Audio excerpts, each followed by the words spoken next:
Bismillahirrahmanirrahim. Assalamualaikum warahmatullahi wabarakatuh. Di sini saya akan memaparkan tentang pra-UAS literasi data, yaitu mengenai analisis dan interpretasi data dan mengomunikasikan data. Mata kuliah literasi data.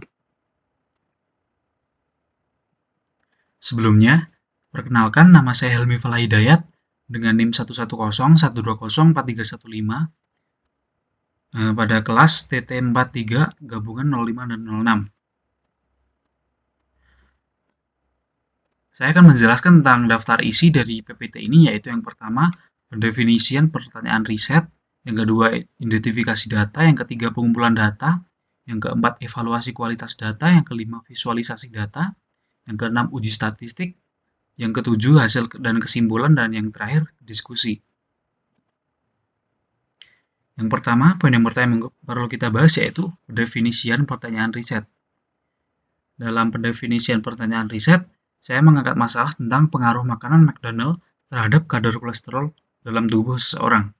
Lalu dalam masalah tersebut, saya bisa menyimpulkan pertanyaan yaitu, apakah menu McDonald aman untuk seseorang yang memiliki kolesterol yang tinggi? Yang bisa kita kupas dari pertanyaan tersebut yaitu analisis terhadap kriteria good research question, yaitu yang pertama actual question. Poin yang pertama dalam actual question yaitu menghindari bias. Dalam pertanyaan ini tidak ada kalimat kecenderungan untuk percaya bahwa seseorang, sebuah ide atau sesuatu itu lebih baik dari yang lain. Karena pertanyaan ini mengarah ke identifikasi terhadap kadar kolesterol pada makanan di McDonald. Poin yang kedua yaitu membentuk suasana netral. Tidak ada pihak yang dirugikan dalam pertanyaan ini, sehingga pertanyaan bersifat netral. Dan poin yang ketiga yaitu mendorong terungkapnya pembuktian atas jawaban.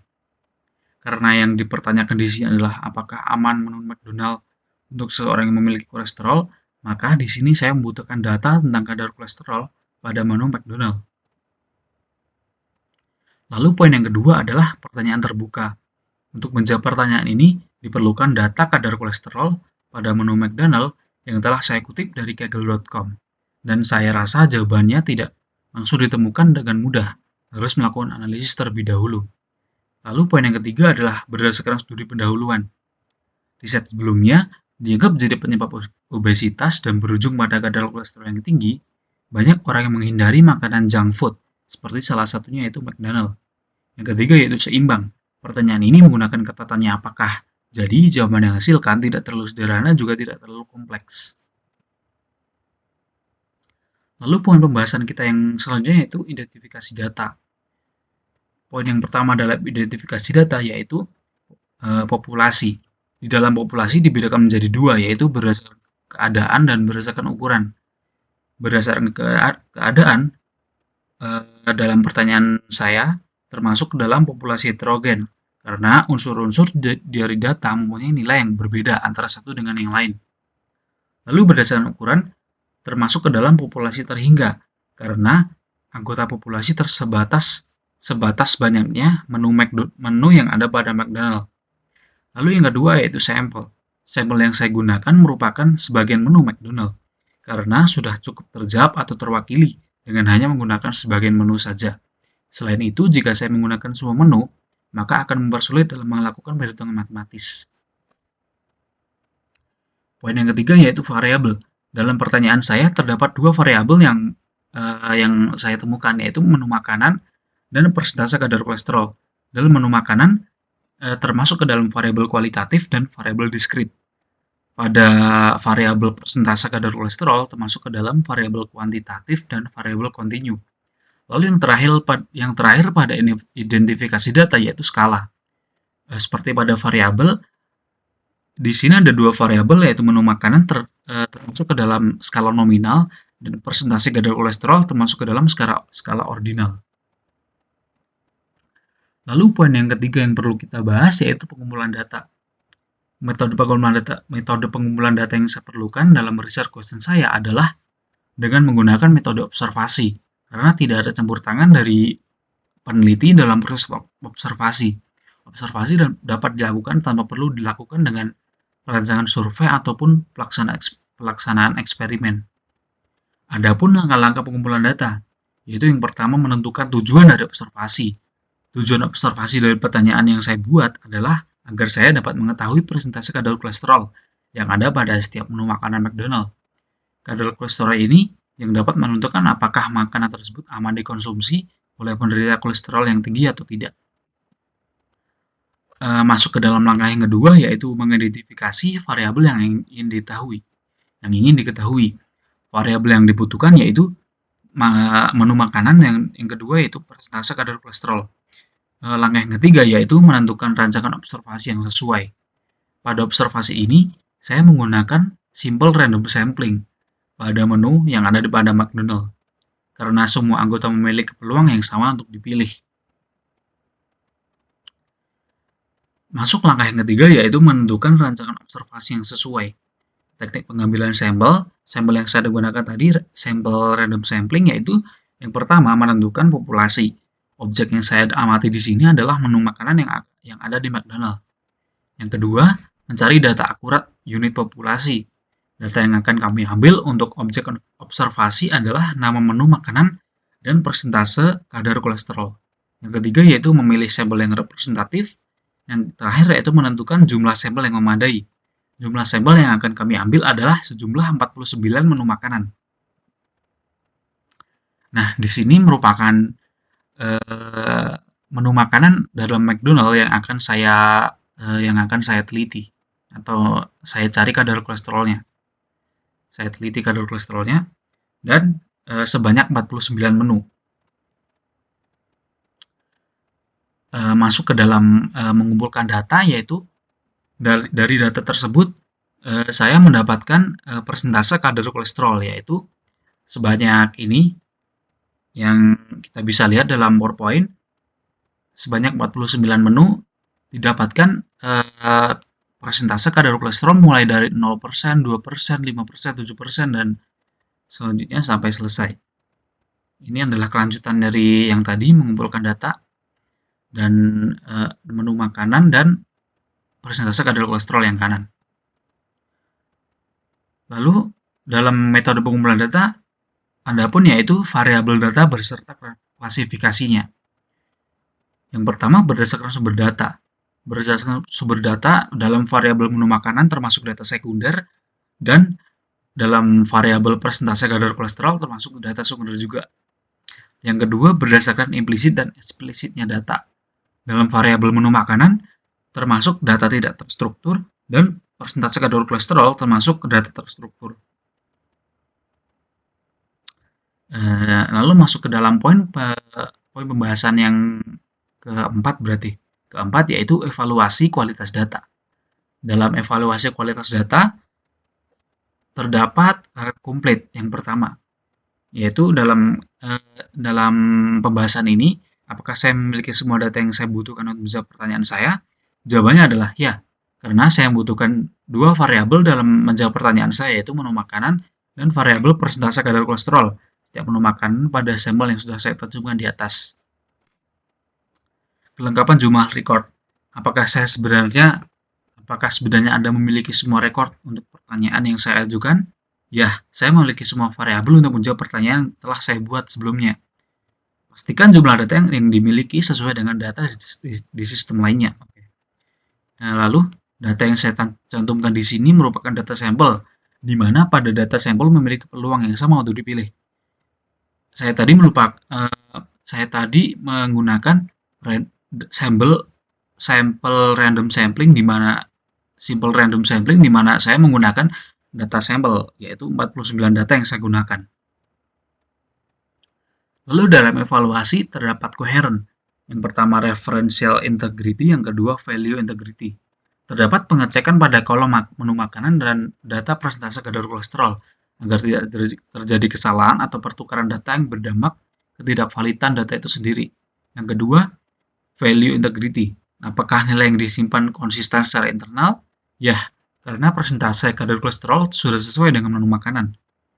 Lalu yang ketiga, correct. Menurut saya, data yang saya ambil sudah benar, namun di sini saya tetap perlu melakukan evaluasi karena peningkatan hasil kesimpulan yang saya dapat agar lebih terstruktur.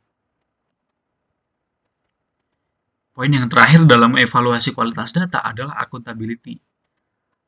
Yang pertama, dalam accountability terdapat poin catat semua sumber data. Karena saya mengutip data kadar kolesterol ini melalui internet, maka cara mengakses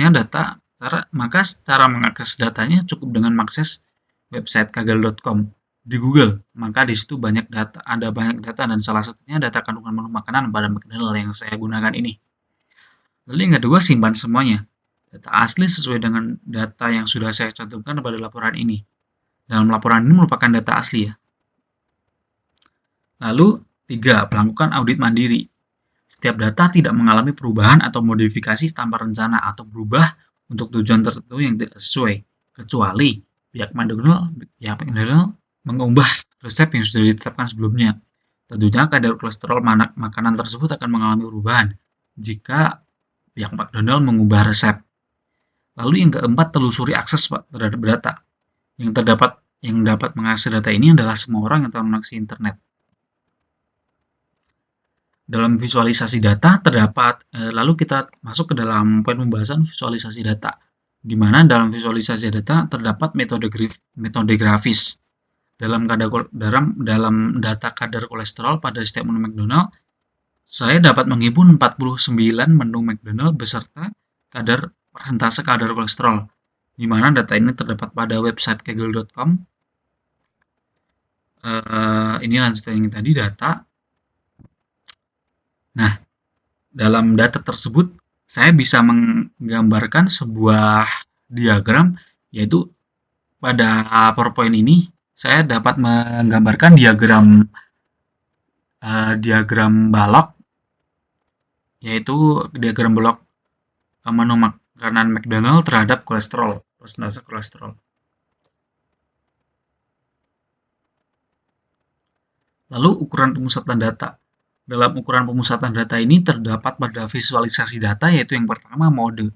Berdasarkan data di atas, kemunculan nilai 0 sebanyak 1 kali, 2 sebanyak 2 kali, 5 sebanyak 1 kali, dan seterusnya sampai 192 sebanyak 2 kali. Data yang saya kumpulkan di sini merupakan persentase dari 0% sampai 192%. Dengan demikian, modus dari hasil pengukuran adalah 11. Lalu yang kedua ada median. Dalam median ini, kita mencari nilai tengah, yaitu kita harus mencari banyak data atau N, lalu data terkecil atau min, data terbesar atau max, jangkauan, banyak kelas, dan panjang kelas. Dalam banyak data, yaitu 49 data. Lalu data terkecil dalam data saya yang tadi, yaitu 0%. Data terbesar atau max 192%. Jangkauan dalam jangkauan ini adalah di mana nilai maksimum dikurangi nilai minimum, yaitu 192 dikurangi 0. Hasilnya 192. Banyak kelas atau K, rumusnya adalah 1 ditambah 3,3 log N. N sendiri yaitu banyak data. Lalu, jika diselesaikan, maka 1 ditambah 3,3 log 49. Maka hasilnya adalah 6,57. Jika dibulatkan ke atas jadi 7. Panjang kelas yaitu atau P, rumusnya adalah jangkauan dibagi K atau banyaknya kelas, yaitu 192 dibagi 7. Hasilnya 27,42 dibulatkan menjadi 28. Lalu pada median kita bisa menghitung dengan cara L ditambah W per FM dikali 0,5N dikurangi CFB, di mana hasil yang bisa saya dapatkan di sini adalah 18,5. Lalu di min ini adalah rata-rata, yaitu X bar. Dengan rumus sigma Y atau sigma dari keseluruhan persentase per jumlah data, yaitu 49. Maka jumlah dari keseluruhan persentase yaitu 2359 dibagi dengan jumlah data yaitu 49, didapatkan hasil 48,143. Lalu di dalam visualisasi data terdapat rentang atau range. Rentang di sini dirumuskan sebagai XB min XK, yaitu 192 dikurangi 0. Hasilnya 192, maka nilai rentangnya adalah 192. Lalu masuk ke dalam varian atau varians dengan rumus S kuadrat, dengan lambang X kuadrat maksudnya, dengan rumus sigma X kuadrat dibagi N-1.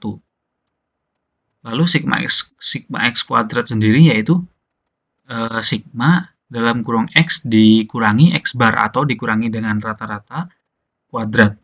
Didapatkan hasilnya 137.395. Lalu yang ketiga ada simpanan baku, dilambangkan dengan S, di mana kita tadi sudah mencari S kuadrat. Jika ingin mencari S, yaitu tinggal di akar, yaitu hasilnya 370,668. Lalu visualisasi data yang terakhir yaitu dengan menggunakan box plot, di mana saya menggambarkan box plot di sini menggunakan Excel dan didapatkan hasil sebagai berikut. Didapatkan gambar seperti ini. Lalu dalam visualisasi data terdapat hipotesis statistik, yaitu H0 dan H1.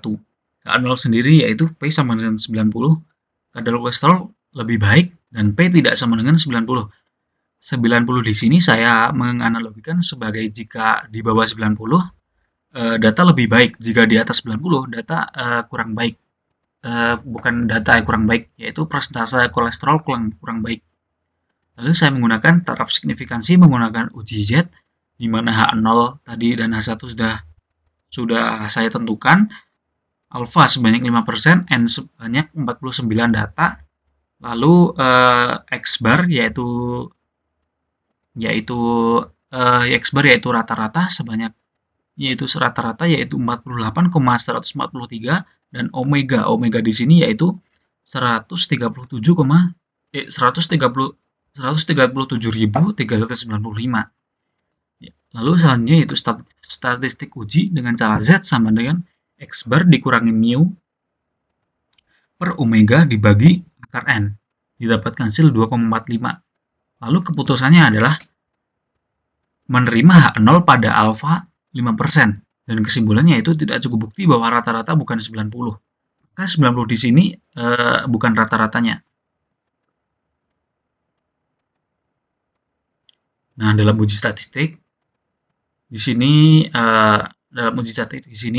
sama seperti tadi, di bawah ada hipotesis statistik dan taraf signifikansi, di mana H0 dan H1 di sini 90, didapatkan bukti bahwa tidak cukup bukti bahwa rata-rata bukan 90. Lalu kita masuk ke dalam poin yang terakhir yaitu hasil dan kesimpulan. Berdasarkan data yang saya ambil, makanan yang ada pada McDonald ada yang mengandung kolesterol yang tinggi dan ada pun makanan yang mengandung kolesterol yang rendah. Tinggal sesuai dengan diri kita sendiri. Jika dalam tubuh kita kelebihan kadar kolesterol, maka dianjurkan untuk mengonsumsi makanan-makanan yang mengandung sayur-sayuran, biji-bijian, kacang-kacangan, buah-buahan. Maka kadar kolesterol dalam tubuh kita pun bisa dikendalikan dengan memakan makanan yang sehat dan mengurangi secara signifikan makanan yang cepat saji atau junk food. Pada yang terakhir yaitu hasil yang saya dapat di sini dalam menu McDonald merupakan makanan yang bagi orang-orang yang memiliki kadar kolesterol yang rendah. Karena jika kadar kolesterol yang tinggi, maka tidak dianjurkan untuk makan di restoran yang menyajikan menu makanan cepat saji. Lebih baik mereka makan makanan yang mengandung sayuran. Banyak menu makanan sayur-sayuran yang ada di restoran-restoran. Tergantung diri kita sendiri apakah sadar terhadap kondisi tubuh kita. Makanan yang mengandung makanan sayur-sayuran, biji-bijian, kacang-kacangan, buah-buahan, teh hijau dapat mengurangi kadar kolesterol dalam tubuh. Bahkan orang yang kolesterol dianjurkan untuk makan makanan tersebut. Lalu sekian presentasi dari saya, kurang lebihnya mohon maaf, dan wassalamualaikum warahmatullahi wabarakatuh.